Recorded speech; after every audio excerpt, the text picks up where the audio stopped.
Jemi rikthyer në studio, tashmë zotëria është me mua. Ju falenderoj shumë që pranuat ftesën të jeni me ne në këtë ditë të fundit të Ramazanit. E di që ka qenë një periudhë intensive, por gjithsesi ju falenderojmë që gjetët kohë të jeni me ne sot. Edhe unë shfrytëzoj rastin që ju falenderoj për ftesën që na keni bërë dhe që më keni zgjedhur që unë të jem pjesë e emisionit tuaj, njëkohësisht edhe ju përgëzoj për emisionin të cilën e kam përcjellur gjatë muajit të bekuar të Ramazanit. Shumë faleminderit, është kënaqësi në fakt të ndëgjojmë nga ju. Zotri, ale si do ta përshkruanit muajin e shenjtë të Ramazanit për organizatën humanitare El Hilal? A mund ta konsiderojmë këtë muaj edhe si një shkollë të humanizmit? Si e konsideroni ju nga këndvështrimi juaj? Çdo moment se ne nga prizmi i ynë e shohim organizatën humanitare El Hilal me aktivitete të lloj-llojshme gjatë kësaj periudhe, duke filluar nga 6 prill 1991, domethënë për atëherë kur është themeluar organizata humanitare El Hilal, si vjet i bëjmë 35 vjetorin të saj.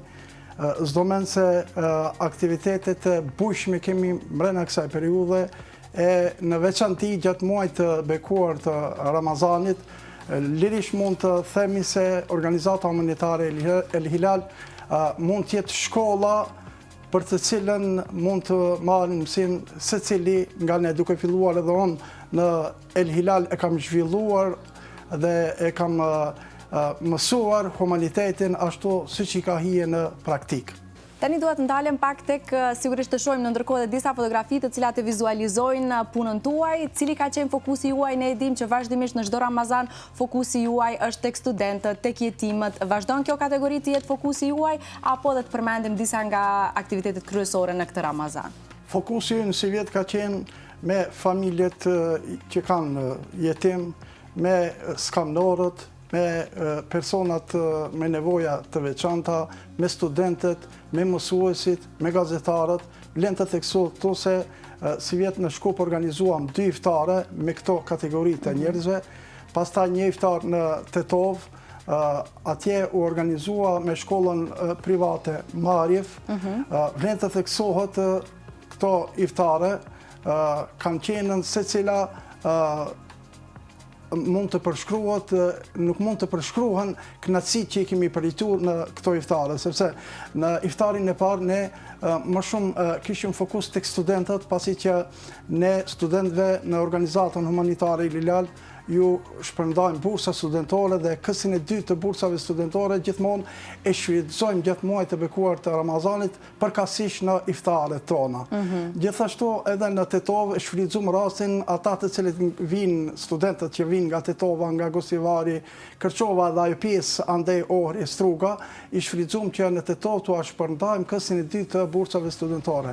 Vlen të theksohet se në iftarin që organizuam me shkollën Marjef, pas shpërndarjes së bursave dhe pas iftarit të shtruar edhe me jetimët, skamnorët dhe studentët, gjithashtu patëm rastin të kemi edhe një grup poetësh nga shoqata e poetëve Oneneum, të cilët ishin ata të cilët e begatuan më tepër këtë natë me poezitë e tyre. Pas asaj u organizua dhe një koncert i ilahive nga tashmë i njohuri Abbas Yahya, ilahi të cilët na stolisën shpirtin ton pas gjithë aktiviteteve atë natë që i bëm. Gjithashtu vlen të theksohet derisa jemi tek iftarët, ne në këto iftari i thrasim edhe fëmijët e dëshmorëve, të cilët janë kategori e veçantë, të cilët kanë vlerë tek ne në organizatën humanitare El Hilal. Edhe një iftar që e kemi organizuar si vjet, bëhet fjalë për në Presp, atje ku i kemi degën e manastirit dhe degën e Prespës. Bashkarisht organizuam edhe me shoqatën jo qeveritare 22 nëntori, një iftar në të cilën kemi kaluar çaste të pakrahasueshme me atë pjesë të njerëzve. Duke ditë se organizata humanitare El Hilal i ka 16 dekë në për tërë teritorin e Maqedonisë dhe ne kemi qasje në të gjitha vendbanimet dhe e dim saktësisht se ku du të depërtoj iftari ynë ose ndihma e jonë. Bukur shumë. Me qenë se unë dalet të këto momentet bukura të cilat i keni kaluar dhe besoj që në çdo, jo vetëm në Ramazan, në çdo fest ju keni besoj momente interesante për të ndarë. Ka ndonjë histori zotëri Ali që do ta kishit ndarë me ne, që ndoshta ju ka ngjallë emocion në këtë Ramazan dhe që thjesht ju ka ndryshuar edhe juve si person, ndonjë histori e bukur, ndonjë takim me ndonjë jetim ose nuk e di, dikush që është rritur shumë dhe e keni takuar pas një kohe të gjatë. Ka momente të tilla nostalgjie të cilat sigurisht ju bëjnë t'jeni edhe më emocional në këtë muaj të shenjtë Ramazanit. Kësi lloj emocione kemi për çdo ditë. Sidomos pasi që unë jam edhe hoxha, të vinë edhe më vizitojnë edhe tek xhamia Rezistenca me detyrë, jam në Haracin, xhamia me Diminare, popullata e thot. Vazhdimisht vinë atje dhe më vizitojnë dhe atje më japin forcë, më japin emocione të veçanta. Kam raste të cilët du të ndaj me juve, që një rast do të ndaj, kur ne kemi ndihmu, do më thonë, ka pas raste kemi ndihmu një periudhë, një familje e cila ka pas jetim, ajo familje u ba që në El Hilal erë disa herë dhe e ka dorëzu kurbanin e vetë. Kjo emocion është i veçantë, sepse ne si organizatë humanitare mundohemi që humanitetin të cilën e shpërndajmë nuk duhet tjetë dhe nuk duhet ta perceptojmë se po ndihmojmë edhe që ati të përfundon. Përkundrazit të ngjallim humanizmin edhe të ata të cilët sot marrin, nesër të jenë të gatshëm të marrin bisupet e tyre edhe misionin e organizatës humanitare El Hilal, sepse ne një ditë largohemi nga kjo botë, sepse ne në El Hilal jemi aktivist volonter. Të gjithë aktivistët bëjmë volonterizëm.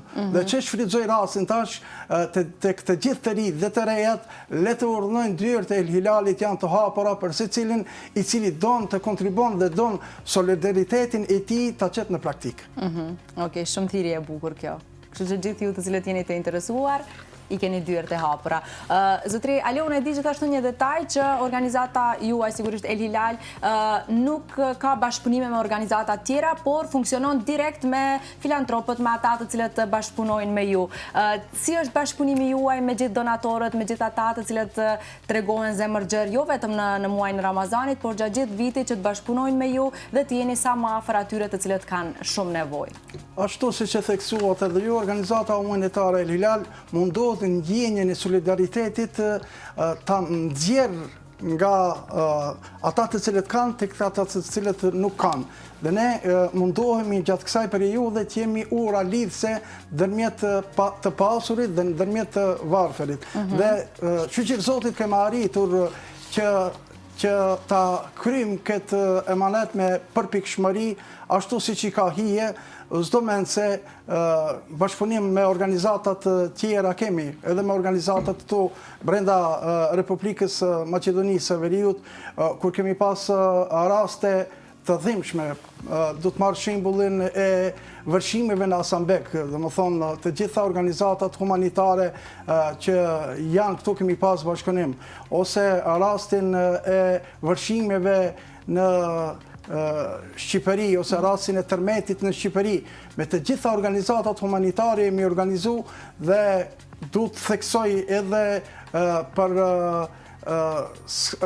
të dëbuarit me dhun nga lindja e mesme, organizimet bashkarisht jemi mundu të bëjmë organizatat tjera jo qeveritare. Por s'do mend se fokusi ynë gjithmonë ka qenë që ta ngjallim solidaritetin tek vendasit tonë. Nuk duhet të jemi nga ata të cilët presim vazhdimisht na japet dikush nga Turqia, nga Arabia, sepse kjo është për mua sikurse dembellëk. Ne i kemi të pasurit tonë, ne mundemi nga të pasurit tonë të marrmi dhe të japemi të varfërve tonë. Dhe këta të pasurit tanë, sa tregojnë gatishmëri që në fakt të bashkëpunojnë me ju, sa janë të gatshëm ndoshta edhe pa kërkuar ju ndihmën e tyre që ata në mënyrë vullnetare të vinë dhe të ndihmojnë, apo pse jo edhe të kontribojnë për një kohë më të gjatë. Jo vetëm në Ramazan, sepse kjo është edhe ideja dhe qëllimi, sigurisht për të mbijetuar një organizatë humanitare, i duhet që vazhdimisht të ketë të hyra gjatë 365 ditëve. Ju në këtë pjesë që ndroni, sa janë të gatshëm njerëzit të cilët kanë mundësi financiare, që vazhdimisht në mënyrë kontinuele të kontribojnë në organizatën tuaj?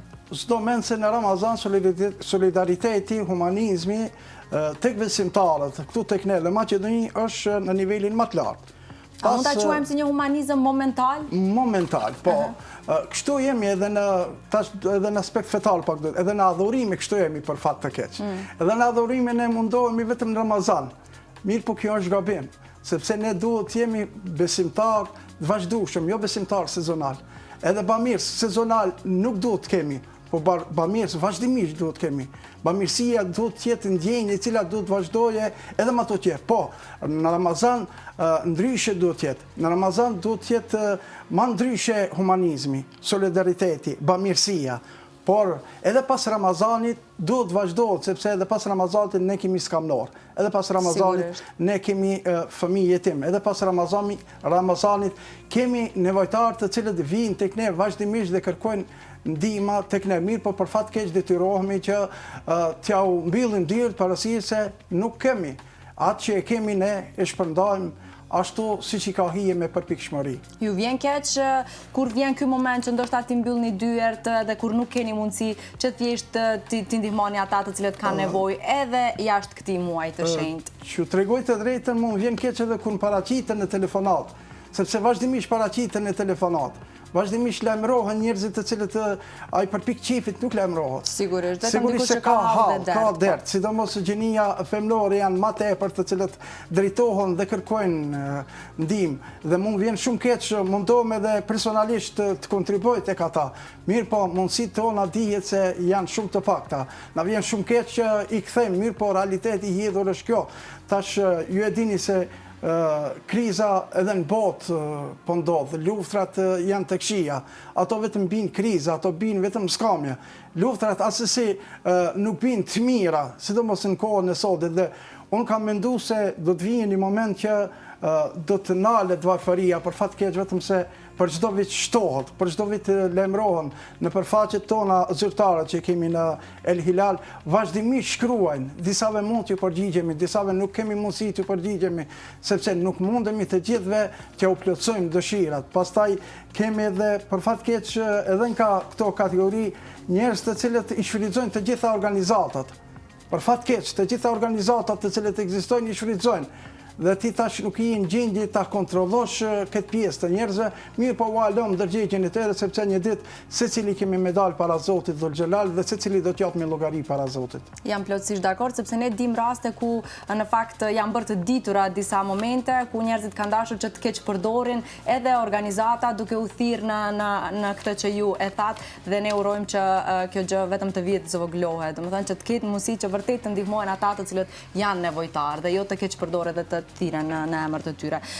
Në këtë Ramazan, sa familja apo sa individ keni pasur mundësi që të ndihmoni përveç këtyre aktiviteteve dhe organizimeve të iftarit, të cilat tashmë edhe po i shohim nëpërmjet të fotografive, cilat kanë qenë ndihmat kryesore të cilat i keni shpërndar? Ta shpjegoj një herë këtë fotografi, pastaj do të përgjigjem. Domethënë këto është mirënjohje mësuesit të Shabir Bajrami nga Araqina, i cili ka qenë mësues në fshatin Brez, sepse organizata humanitare El Hilal në vazhdin e aktiviteteve të saj, përveç aktiviteteve humanitare ka dhe 7 marsin, ditën e mësuesit, ku të bon libra në për të gjithë shtëpit botuese dhe shkrimtar individual, të bon librat dhe i dërgon në për shkollat të cilët nuk kanë bibliotekat e tyre. Këtë dhe më thonë që 23 vite vazhdimisht e organizojmë dhe i zgjedhim 2 ose 3 mësues dhe u japim mirënjohje për punën e shenjtë të tyre të cilën e bëjnë. Shumë e mirë. Zdo mend se tash do të vazhdojmë tek përgjigja e juaj në lidhje me pakut ushqimore. Fillimisht do më thonë pakut ushqimore i japim në fillim të Ramazanit dhe në fund të Ramazanit. Gjatë kësaj periudhe, nëpërmjet kryesisë qendrore dhe 16 degëve, kemi arritur dikun 500 pakut i shpërndajmë me ndihma humanitare.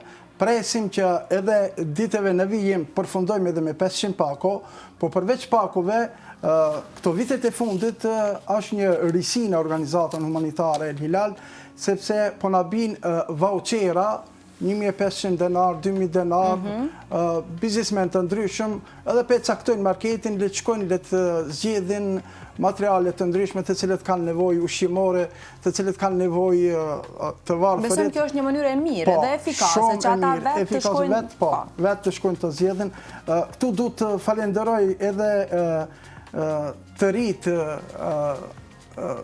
studentët e Universitetit Evropës Juglindore, klubin studentor, cilët dy aktivitetet si vjetë me degën e Tetovës kanë arritur të menaxhojnë. Pikërisht bashkë me kryetarin e degës dhe aktivistët e tjerë, arritën që disa vaucher nga 2.500 denar të dorëzojnë në El Hilal dhe El Hilali të dorëzon skamnorëve të cilët kanë nevojë për këto vaucher. Okej, ne i përgëzojmë vërtet shumë edhe studentët. Tani kam një pyetje, a mendoni, me qenë se ju keni qenë pjesë e kësaj organizate në periudha të ndryshme, a mendoni se ka ndryshuar, mund të themi, natyra e kërkesave për ndihmë nga vetë qytetarët dikur dhe tani, cilat kanë qenë nevojat dikur dhe nevojat primare tani? Ato bazike, do thoja. Zdo mend se në çdo kohë ka ndryshime, tash ne patjetër do të edhe si organizatë humanitare ta pranojmë realitetin se ka ndryshime edhe në kërkesa. Fillimisht pasi që jemi organizatë që 35 vite, dhe më thonë, ka kjo një historit veti, dhe më thonë, me fillu se si ka fillu El Hilali dhe në qëfar aktiviteti ka kalu. Shembull, ne kemi pas rastin ta kalojmë krizën e Bosnës, ku kemi pranu o refugjat në për shtëpit tona, dhe ato refugjat ju kemi dhënë ndihma të ndryshme, kanë qëndru 2-3 vite. Pastaj e kemi rastin e krizës Kosovës, du të theksoj këtu të dëbuarit me dhunë në Bllaç, 7 ditë dhe 7 netë aktivistët e organizatës tonë kanë qëndruar në Balt, atje bile edhe ndonjëherë edhe janë sulmuar nga ana e policisë, për shkak se i kanë ndihmu të dëbuarit me dhunë. Pastaj vrulli i refugjatëve të cilët erdhën tek neve për shtëpit tona. Çdo mend, këtu du të falenderoj popullin tim i cili është solidar, i cili i hap dyert vazhdimisht për me kontribu dhe për me ndihmu. Pastaj për të dëbuarit me dhunë nga Lugina e Preshevës, edhe atje aktivitetet mdoja ka bën organizata humanitare El Hilal. Pastaj lufta jonë këtu në Maqedoni.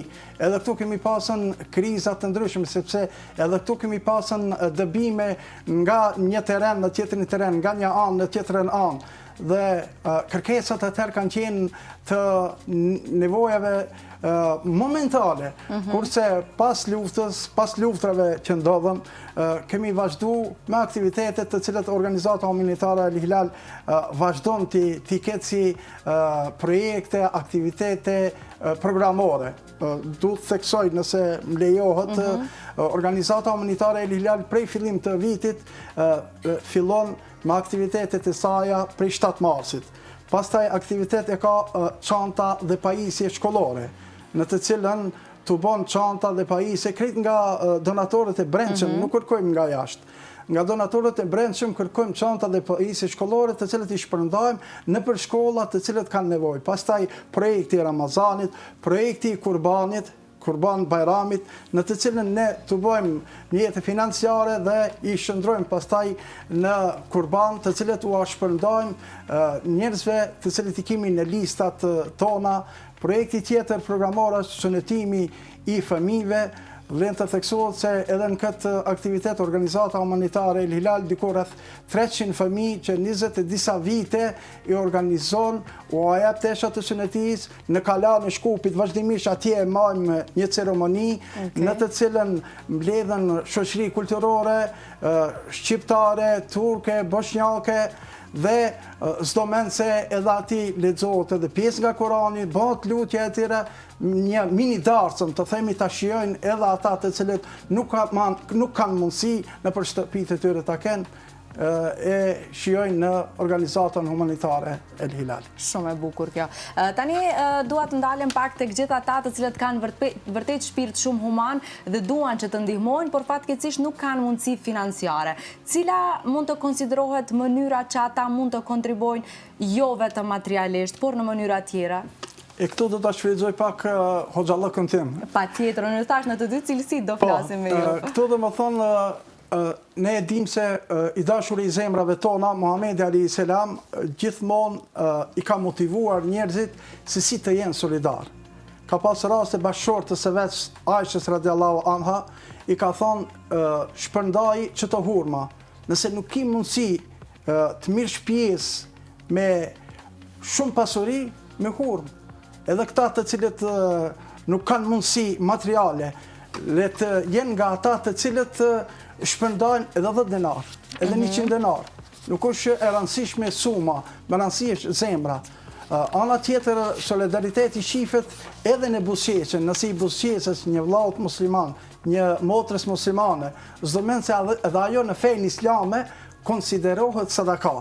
Dhe ne i ftojmë ata, le të na bashkangjiten neve, le të vinë në Hilal, do t'i gjejnë krejt këto të cilët i shpjegova. Do t'a gjejnë solidaritetin, humanitetin, buzëqeshjen, krenarin e kështu me radhë. Dhe satisfaksionin shpirtëror, të cilin besoj e kërkojnë. Tani dua të ndalem pak edhe të dhënia e zekatit, të na sqarosh se cila është rëndësia dhe si duhet bëhet në mënyrë korrekte dhënia e zekatit. Zekati, dhe më thonë, është kushti i treti fesë islame, të cilën e përmend Zoti në shumë ajete kuranore. Unë do të citoj një ajet kuranor, ku Zoti thotë, merr prej të pasurit musliman dhe epja u atyre të varfërve musliman.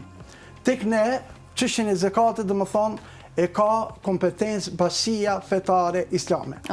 Andaj ne duhet jemi ata të cilët ta dëgjojmë, sepse nuk kemi institucion tjetër fetar i cili e organizon jetën fetare. S'do mend se çështjen e zekatit e përmendin edhe e shpjegojnë edhe shumë kolegë mie, dhe unë të premten e fundit pa ta rastin ta shpjegoj çështjen e zekatit pak më detale, pasi kjo kërkon edhe pak kohë më tepër detajisht të shpjegohet. Unë shfrytëzoj rastin që të gjithë ata të cilët kanë pasurinë e tyre, le ta japin në Bashkinë Islame, sepse unë jam medresant dhe unë deri sot i kam bë që për e tregoj 50 viti i mbushi, asnjëherë nuk kam toleru vetës time edhe sadakatul fitrin, edhe zekatin gjithmonë në medrese, sepse jam kuadër i medresës. Dhe vazhdoj dhe më thonë të kontriboj për medresen një sabeu. Organizatat humanitare, sikurse El Hilali, kemi burime tjera, vazhdojmë me burime tjera. Edhe të tjera të organizata. Por nuk thomë se nuk banë atje tipët. Po në mënyrë individuale, njerëzit të cilët e japin në mënyrë individuale? Kjo mënyra individuale mu të regoj drejtën nuk më pëlqen shumë, sepse do njëherë anashkalohet dikush, do njëherë i jipet dikuj ma tepër. Sikur se të mund të organizojmë në përmet Bashkisë Islame, kjo do të ishte punë më e mirë. E me morë sheriatikisht, islamikisht, sikur se të kemi shtet islam, pak më ndryshë do tjetë, sepse shteti islam i ka listat, e din saktësisht se ku duhet, si duhet, tek duhet. Andaj në pamundësi që të kemi shtet islam, ne Bashkinë Islame e llogaritim si institucion tek i cili duhet të drejtohemi edhe me kërkesat tona, po edhe me ndihmat tona, edhe me zekatet tona, edhe me fitrat tona. Në rregull, besoj tani e kanë më të qartë dhe shikuesit, sepse zakonisht kur vjen fundi i Ramazanit, të gjithë nisin dhe diskutojnë këtë pjesë dhe këtë çështje të zekatit. Tani do vazhdoj t'ju pyes dhe do kërkoj të marr përgjigje në cilësi të hoxhës. Cilat janë ato vlerat kryesore të cilat ju konsideroni që duhet një person i cili ka agjëruar, ka qenë tolerant, ka qenë solidar, ka falë gjatë këtij muaji, të njëjtat i marr me vete edhe pas Bajramit? Sepse në shumë të rasteve nuk na mban shumë gjatë kjo e muajit Ramazanit. Ne na pëlqen që kthehemi te vetja, tek identiteti, por që është vështirë ta mbajmë edhe pas Bajramit. Ju si hoç, çfarë do na kishit thënë në këtë pjesë? Si ta arrim ta mbajmë? Unë vazhdimisht në çdo Ramazan e përsëris këtë thënie timen. Nuk duhet të jemi musliman besimtar sezonal. Vajhalli ai i cili është besimtar sezonal. Nuk duhet të jemi nga ata të cilët e lexojmë Kur'anin vetëm në Ramazan. Pas Ramazanit ne ka plumpluni. Për fat keq. Nuk duhet të jemi besimtar humanist vetëm në Ramazan. Pas Ramazanit e harrojmë edhe veten tonë. Nuk duhet të jemi nga ata të cilët lexojmë edhe libra të tjerë vetëm në Ramazan. por pas Ramazanit i lojmë na i merë pluni edhe ato libra. Nuk duhet të jemi musliman sezonal, besimtar dhe besimtare sezonale, që pas Ramazanit të hallakatemi krejt, të largohemi nga rruga e Zotit. Por vazhdimisht, Ramazani është shkollë për secilin prej nesh. Duhet të na kaploje të gjitha këto begati që cilit i kemi marrë Ramazan, të vazhdojmë edhe pas Ramazanit. Të tillë ishin shokët e pejgamberit alayhis salam, sahabët e pejgamberit tillë ishin. Sikurse ne tash në Ramazan që jemi të angazhuar ditën, natën, vazhdimisht falemi, vazhdimisht lutemi, vazhdimisht ndihmojmë, vazhdimisht domethënë jemi të kapluar me lloj-lloj adhurimi. Shokët e pejgamberit, sahabët e pejgamberit vazhdimisht të tillë ishin. Ne kuptohet nuk mund t'i mbrim ato, për spaku t'ju përgjagjësojmë, spaku t'jemi në rrugën e tyre. Okej, e qartë. Për juve si hoxhallar, por edhe si aktivist të organizatave të tilla humanitare, si është përjetimi shpirtëror i Ramazanit, me qenë se mungoni shpesh në sofrën familjare, sa kanë ankesa familjare tuaj dhe sa thonë që jo, duhet jeni pak më shpesh në sofrën tonë, ka ndonjëherë apo ju nga ana tjetër jeni të mbushur shpirtërisht dhe ndoshta nuk ju pengon shumë kjo gjë? T'ju tregoj drejtën, unë di lloj të iftarëve tash ndërlidhen pak edhe me atë pyetjen e më hershme.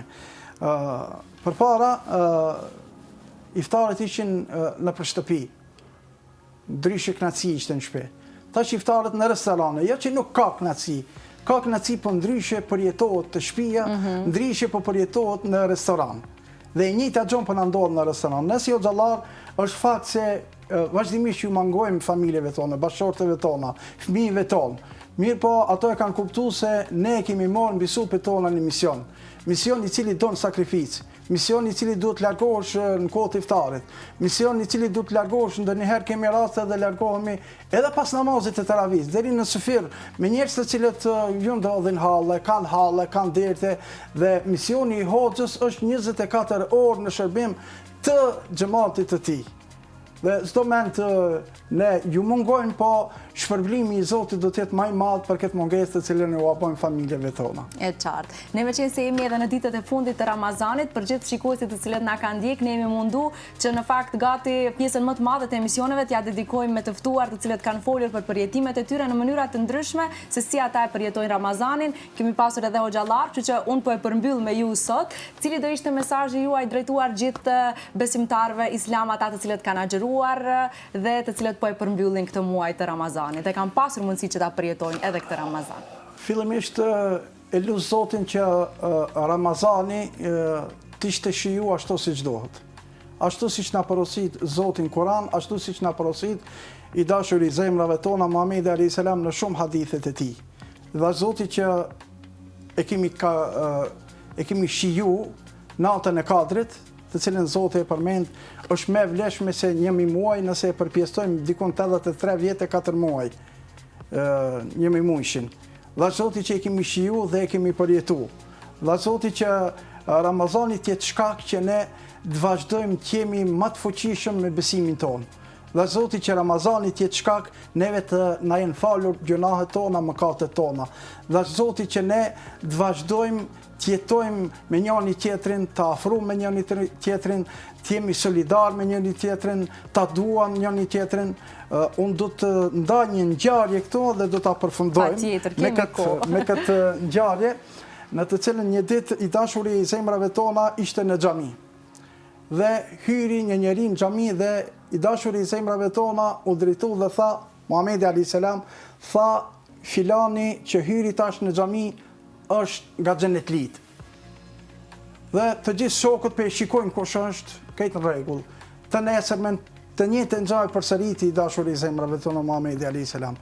Pas nesër përsëri të njëjtën gjë tha se tash do të hije një xhenetli, një djalë i ri i cili pe shikon në sy pejgamberin alayhis salam dhe ju drejtu këtij njeriu pasi e falën namazën, i tha ka mundësi të vi deri tek shtëpia jote pasi që jam fjalos me babain dhe nuk guxoj të kthehem tek shtëpia me babain tim. Atëherë tek babai im. Atëherë shkoj 2-3 natë e shoqëroj, e shikoj se çka ban, njeriu vjen në xhamin kohë të namazit, natën çoshte e falke namazin edhe as zot tjetër. Ditën e tretë ju drejtua dhe i tha, më fal, tha, 3 ditë rresht pejgamberi alayhi salam për ti ka thonë se ki do të jetë xhenetli. A thu vallë, çfarë detyre ban ti? Unë të shoh ti namazin e ban si unë që i bëj namazin. Ti dhikër të sfi ban sikur unë që i bëj. Ti lexon Kur'an sikur unë që lexoj. As zot tjetër nuk të shoh tepër që ban. Tha një gjë e bëj, tha, unë kur bi me flet, të gjithë i fali ata të cilët më kanë ofendu, të gjithë i fali ata të cilët më kanë poshtërsu, të gjithë i fali ata të cilët kanë mendim të keq. Unë ndaj askujt s'kam mendim të keq. Andaj ta shfrytëzojmë këtë rast, këtë moment, që t'i falim të gjithë njerëzit nga kjo Ramazan dhe vash Zoti xhaleshanuhu që nëpërmjet këtyre obligimeve që i kemi kri, na shpërblen me xhenetet e tij të pakufishme. Uroj edhe unë, me këtë mesazh kaq të bukur, po e përmbyll këtë epizod të emisionit Prizma. Faleminderit shumë për gatishmërinë tuaj edhe krahas shumë aktiviteteve dhe këtë impenjimeve që keni pas këtë periudhë, ndat me ne këtë bisedë kaq të bukur. Faleminderit shumë, ishte kënaqësi. Qofshi me shëndet dhe uroj të takohemi sigurisht në aktivitetet tuaja. Faleminderit e respekt, Zoti ju nderoft. Shumë faleminderit.